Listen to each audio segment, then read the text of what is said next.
يترقب عشاق الكرة المصرية مباراة قوية ومثيرة ضمن منافسات الدوري المصري الممتاز للموسم 2025-2026، حيث يلتقي النادي الأهلي مع وادي دجلة في الجولة السادسة عشرة من البطولة المحلية.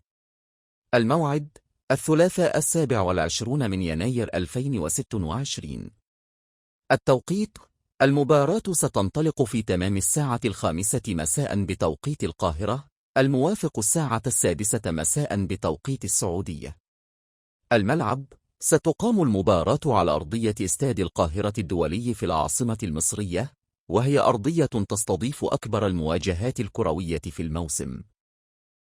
الأهلي يدخل هذا اللقاء بطموح كبير لاستعادة صدارته في جدول ترتيب الدوري المصري الممتاز بعد سلسلة مباريات قوية قدمها في بداية الموسم، بينما يسعى وادي دجلة لتقديم أداء قوي وتحقيق نتيجة إيجابية أمام بطل متعدد البطولات في كرة القدم المصرية.